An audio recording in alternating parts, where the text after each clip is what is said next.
Hello students, आज हम पढ़ेंगे class 10 chapter 8 introduction to trigonometry exercise 8.1 जिसके 8 क्वेश्चन तक सॉल्व जो मैंने किए थे क्वेश्चंस जो आपको बताए थे वो मैंने मेरी डिस्क्रिप्शन बॉक्स में फर्स्ट पार्ट की लिंक डाल दी है। आप वहां से 8 क्वेश्चन तक के सारे सॉल्यूशन देख सकते हैं। अब इस वीडियो में हम लोग 9th क्वेश्चन से सॉल्व करना शुरू करेंगे। 9th क्वेश्चन में हमारे पास बताया गया है, इस क्वेश्चन में हमें बता रहा है कि in triangle A B C right angle at B if tan A is equals to 1/√3 find the value of first part है इसका sin A cos C plus cos A sin C, second part में है cos A plus cos A cos C minus sin A sin C।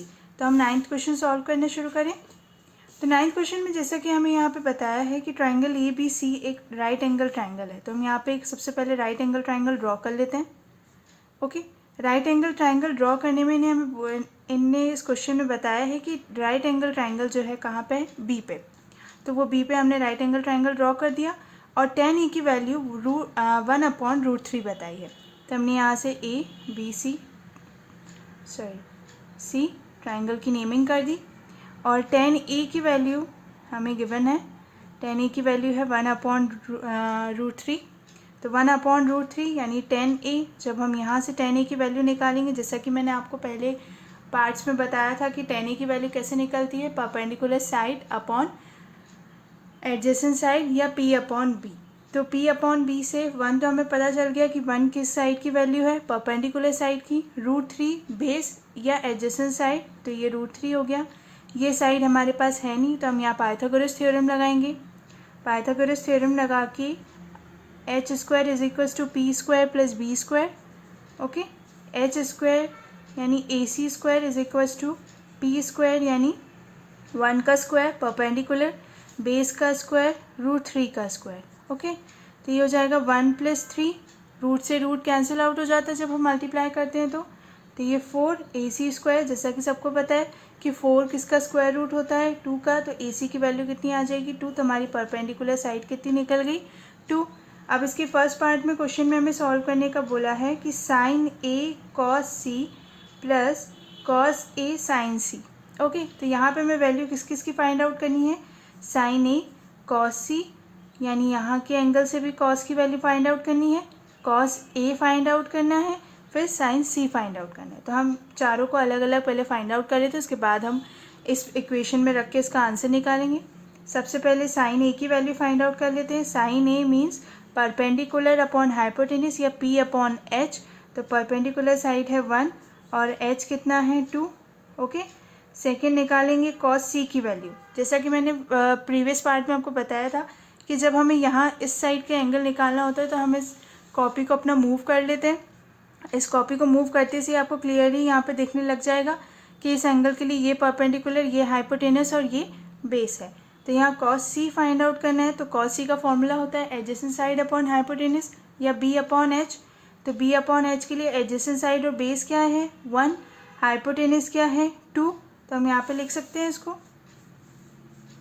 इसको वापस अगर देखेंगे तो भी आप देख के समझ सकते हैं कि एक cos C निकालना है। तो ये कितना है, 1, ये है हाइपोटेनस 2। तो एडजेसेंट साइड अपॉन हाइपोटेनस या B/H। तो B/H से cos C की वैल्यू कितनी हो गई हमारी, 1/2।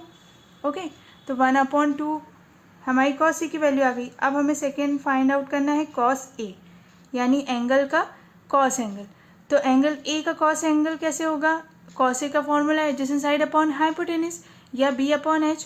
तो एडजेसेंट साइड कौन सी है, √3, h क्या है, 2। तो cos A की वैल्यू कितनी हो गई, √3/2। ओके, अब फोर्थ वन हमें क्या फाइंड आउट करना है, sin C। तो sin C के लिए फिर से हम हमारी कॉपी को मूव करेंगे जिससे हमें क्लियरली समझ में आए। तो sin C की वैल्यू कितनी हो जाएगी, परपेंडिकुलर साइड अपॉन हाइपोटेनस यानी कि √3/2। ओके, तो क्वेश्चन में हमें गिवन फर्स्ट पार्ट में हमें क्या फाइंड आउट करना है, sin A cos C plus cos A sin C। Okay, तो sin A की वैल्यू हमने फाइंड आउट जो की थी 1/2, cos C की वैल्यू 1/2, cos A की वैल्यू √3/2, sin C की वैल्यू √3/2। 1/2 का मल्टीप्लिकेशन करेंगे कितना हो जाएगा, 1/4, 1 1 = 1, 2 2 = 4।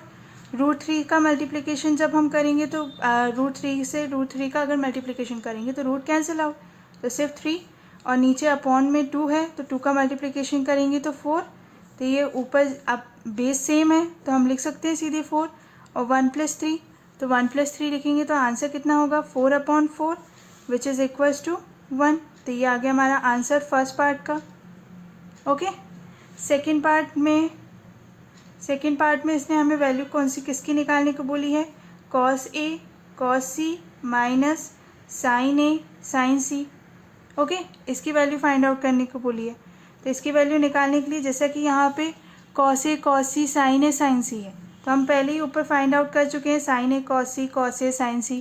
ओके, यहाँ पे लाइन ले, ठीक है, तो ये हमने चारों एंगल्स की वैल्यूज़ निकाल रखी है, तो बस अब हम सेकेंड पार्ट में वैल्यूज़ रख देंगे। तो cos A की वैल्यू हमारे पास कितनी है √3/2, cos C की वैल्यू कितनी है, तो मल्टीप्लिकेशन है बीच में तो 1/2, ओके, माइनस बीच में sin A की वैल्यू 1/2, sin C की वैल्यू √3/2। ओके, तो कितनी हो जाएगी ये √3/4 माइनस √3/4, यही होगा 2 × 2 4, 2 × 2 4, √3/4, √3/4 एक दूसरे से कैंसिल, तो आंसर कितना आ गया 0। तो सेकेंड पार्ट का आंसर 0 और फर्स्ट पार्ट का आंसर आया है हमारा 1। सो स्टूडेंट्स, अब हम 10th क्वेश्चन सॉल्व करेंगे। 10th क्वेश्चन में हमें गिवन है कि ट्राइंगल PQR है जिसमें राइट एंगल ट्राइंगल हमारा Q पे है। एक इक्वेशन दी हुई है PR + QR = 25, PQ की वैल्यू 5 सेंटीमीटर बताइए और हमें डिटरमाइन करना है sin P cos P and tan P, यानी 3 ट्रिग्नोमेट्रिक रेशियोज हमें फाइंड आउट करने हैं। तो जैसा क्वेश्चन में गिवन है हम वैसा राइट एंगल ट्राइंगल पहले ड्रॉ कर लें। राइट एंगल ट्राइंगल इन्हें में क्वेश्चन में क्या गिवन है कि PQR है। ओके, तो राइट एंगल किस पे है Q पे, तो हम यहाँ पे Q दे देते हैं। ओके, फाइंड आउट हमें क्या क्या करना है P sin P cos P and tan P। Okay, तो यहाँ P Q और R ये हमारा राइट एंगल ट्राइंगल हो गया। ओके, तो राइट एंगल ट्राइंगल हमने ड्रॉ कर लिया और अब जैसा क्वेश्चन में हमें गिवन है तो क्वेश्चन में हमें एक इक्वेशन गिवन है, PR + QR = 25 सेंटीमीटर, ऐसा क्वेश्चन में गिवन है। तो हम इसे फर्स्ट इक्वेशन नाम दे दें। सेकेंड हमें गिवन है कि PQ की जो लेंथ है वो है 5 सेंटीमीटर, तो PQ क्या है ये, यानी कि बेस, तो PQ की लेंथ कितनी है 5 सेंटीमीटर। ओके, जैसा कि मैंने आपको प्रीवियसली कुछ एग्जांपल्स इसके प्रीवियस पार्ट में एक बताया था जिसमें सिमिलर ऐसी ही इक्वेशन दी हुई थी और हमें ट्राइंगल्स की साइड निकालनी थी। तो हम यहाँ पे पाइथागोरस थ्योरम लगाएं। Pythagoras theorem h² = p² + b²। Okay, h² क्या है PR² और परपेंडिकुलर QR² प्लस बेस का स्क्वायर यानी 25, 5 का स्क्वायर करेंगे तो 25 ही आएगा। PR, अब फ्रॉम इक्वेशन यहाँ हम लिखेंगे फ्रॉम इक्वेशन 1। अब इक्वेशन 1 के थ्रू हम किसकी वैल्यू फाइंड आउट कर सकते हैं, PR की वैल्यू निकाल सकते हैं। तो PR की वैल्यू कितनी आ जाएगी इक्वेशन 1 से कि PR = हो जाएगा 25 माइनस QR। ओके, प्लस का उधर भेजेंगे तो माइनस हो गया। PR की वैल्यू हम यहाँ रख देंगे 25 माइनस QR का होल स्क्वायर = QR² + 25। ओके, यहीं पे कर लेते हैं। तो ये हम A - B का होल स्क्वायर आइडेंटिटी से सॉल्व आउट कर सकते हैं। तो since A - B whole square की आइडेंटिटी क्या होती है A² minus plus B² minus 2AB। Okay, तो इसी के थ्रू हम इसे ओपन कर लेंगे 25 का square plus QR², okay, minus 2 × 25 × QR और = QR² + 25।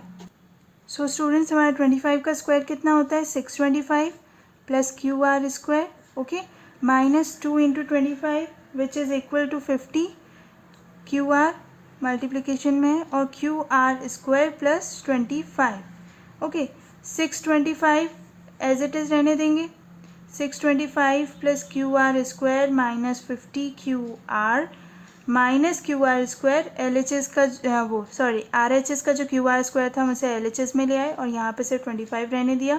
QR² से QR² कैंसिल, तो यहाँ पे हमारे पास रिमेनिंग क्या बचा 625, तो इसे हम इधर ले आएंगे -25 = हो जाएगा 50 QR।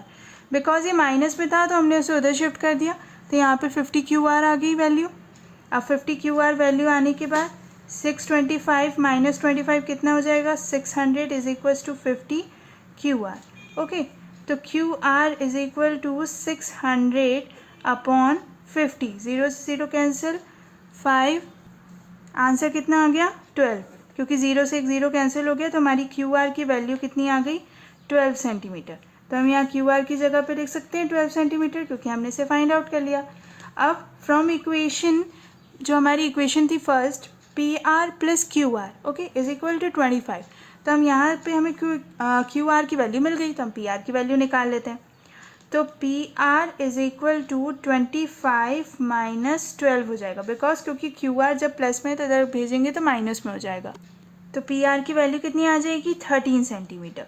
ओके, क्योंकि 25 माइनस 12 करेंगे तो ये बचेगा 3 और फिर ये 1, 13 सेंटीमीटर. तो हम यहाँ पे लिख सकते हैं पी आर की वैल्यू 13 सेंटीमीटर, क्योंकि हमारे पास हाइपोटेनस भी आ गया. अब हम बेसिकली क्वेश्चन को सॉल्व करते हैं. अब हमारे पास ट्राइंगल की तीनों साइड्स आ गई, तो हम आराम से ट्रिग्नोमेट्रिक रेशियोज निकाल सकते हैं. इनने हमें सबसे पहले कौन सा ट्रिग्नोमेट्रिक रेशियो निकालने का बोला है, विच इज़ साइन पी. तो हम साइन पी की वैल्यू फाइंड आउट करेंगे. साइन पी कैसे निकलेगा, perpendicular side upon hypotenuse P upon H. तो साइन पी यानी ये एंगल, तो साइन पी की वैल्यू कितनी होगी, परपेंडिकुलर यानी 12 अपॉन हाइपोटेनस यानी कि 12 अपॉन 13. ओके, सेकेंड हमें निकालना था कॉस पी. कॉस पी होता है एडजेसेंट साइड अपॉन हाइपोटेनस या बी अपॉन एच. तो कितना हो जाएगा 5 अपॉन 13. सेकेंडली हमें यहाँ पे फाइंड आउट करना है एक और trigonometric ratios which is 10p. तो 10p कैसे फाइंड आउट होता है, perpendicular side upon adjacent side या p अपॉन b. तो 10p की परपेंडिकुलर साइड ये है, एडजेसेंट साइड ये, परपेंडिकुलर बेस. ओके, तो कितना हो जाएगा 12 अपॉन 5. तो हमारी ये तीनों ट्रिग्नोमेट्रिक रेशियोज हमने फाइंड आउट कर लिए. तो हमारा क्वेश्चन यहाँ पे सॉल्व हो गया. तो ये आंसर हमारा सॉल्व आ गया. सो स्टूडेंट्स, अब हम सॉल्व करेंगे 11th क्वेश्चन, जो कि ट्रू फॉल्स है. तो 11th क्वेश्चन में फर्स्ट पार्ट देखते हैं कि the value of 10a is always less than 1. अब यहाँ पे हमसे पूछा है कि ये ट्रू है कि फॉल्स, कि 10a की वैल्यू हमेशा लेस देन 1 रहती है.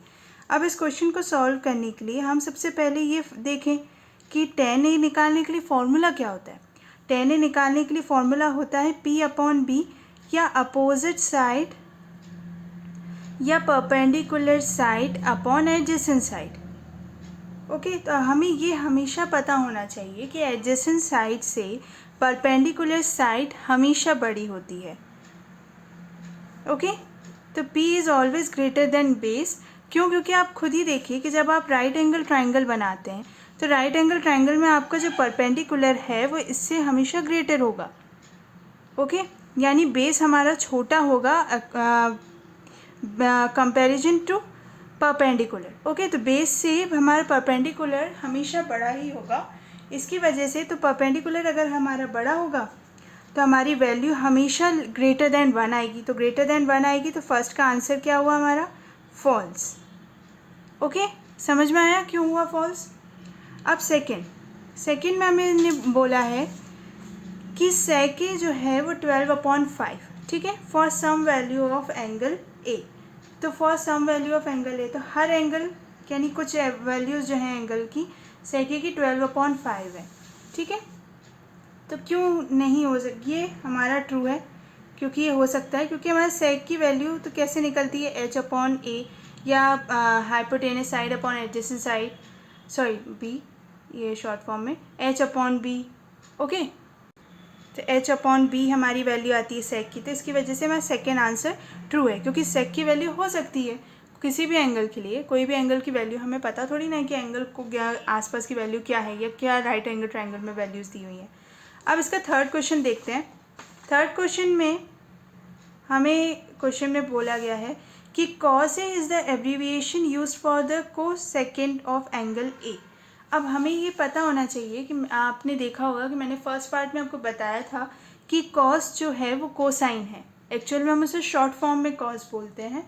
तो कॉस ए हमेशा किन एंगल्स के लिए होता है, वो हमेशा कोसाइन एंगल ऑफ ए के लिए होता है. ओके, कोसाइन एंगल्स के लिए ही एप्लीकेबल होता है. इसकी वजह से हमारा थर्ड आंसर भी क्या है, फॉल्स है.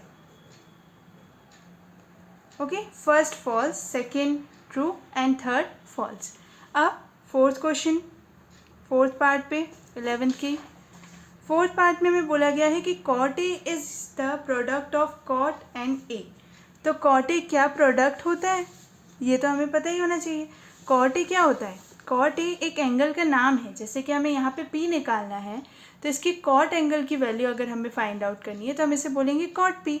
ऐसे ही कोई एंगल होगा ए जिसके लिए हमने कॉट ए लिखा होगा, बट इसका मतलब ये थोड़ी ना है कि कॉट ए मीन्स कि कॉट मल्टीप्लिकेशन विथ ए, ये तो पॉसिबल नहीं है ना।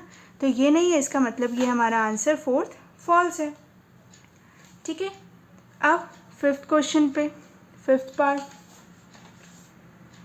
पार्ट में बोला गया है कि sine theta is equal to 4/3 for some angle theta.